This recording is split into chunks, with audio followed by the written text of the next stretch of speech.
Ini Ya. kok teman-teman kalau dipanggil DPR pada takut, menteri itu harus menyiapkan ini, menyiapkan itu, melobi ini, melobi itu. Lu ngapain? Saya bilang datangnya aja.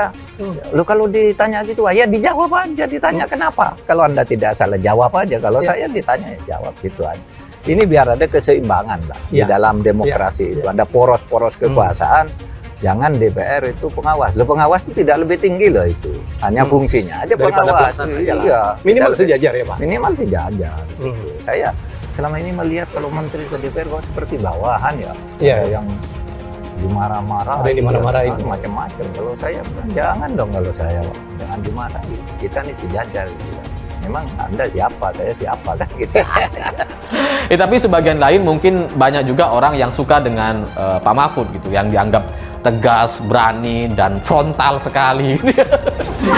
Banyak orang yang suka, dan ya saya juga ikut bangga dan senang dengan apa yang sudah dilakukan oleh Pak Mahfud di Indonesia ini. Meskipun di sisi lain gitu ya, sebenarnya gitu ya, dari kacamata sebagai sesama orang Madura gitu ya, apa yang dilakukan oleh Pak Mahfud itu normal. Artian banyak orang Madura yang memang karakternya kayak gini gitu, yang frontal, berani, tanpa tedeng aling-aling, tanpa basa-basi, langsung gas gitu ya.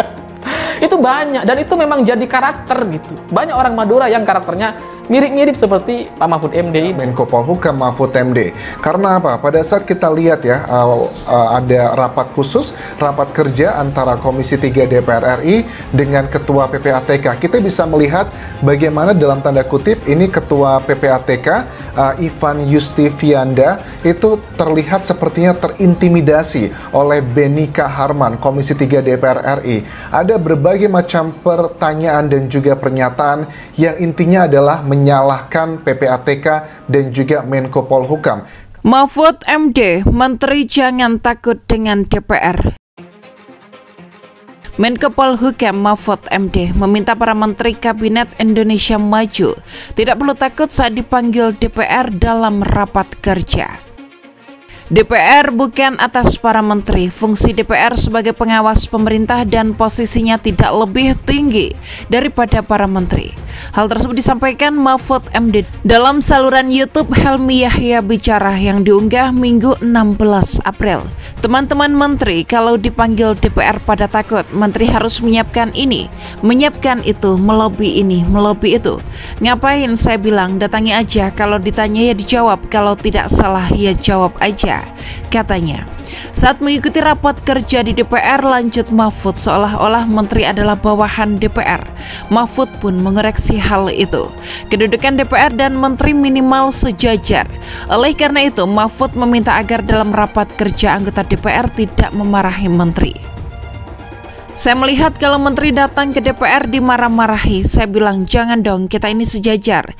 Memang Anda siapa? Kata Mahfud.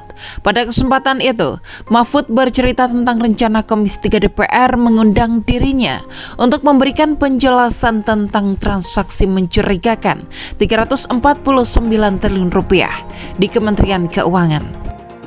Beberapa kali rencana melakukan rapat dengan Komisi 3 DPR batal dilakukan karena Mahfud berada di luar negeri dan juga menemani Presiden Joko Widodo ke Papua. Karena beberapa kali rapat tersebut tidak bisa digelar, Komisi 3 DPR pun berinisiatif mengundang Kepala Pusat Pelaporan dan Analisis Transaksi Keuangan atau PPATK untuk memberikan penjelasan tentang transaksi mencurigakan tersebut. Sebagai Ketua Komite Nasional Pencegahan dan Pemberantasan Tindak Pidana Pencucian Uang, PPATK berada di bawah koordinasi Mahfud MD. Mahfud sebenarnya tidak mengizinkan Kepala PPATK menghadiri undangan Komisi 3. Tetapi karena takut Kepala PPATK memenuhi undangan DPR, bahkan dimarahi. Secara implisit, Mahfud menyatakan tak senang dengan perlakuan Komisi 3 DPR terhadap Kepala PPATK. Mahfud pun berjanji akan melawan dan bersedia datang memenuhi undangan DPR untuk memberi penjelasan tentang transaksi mencurigakan senilai 349 triliun di Kemenkeu.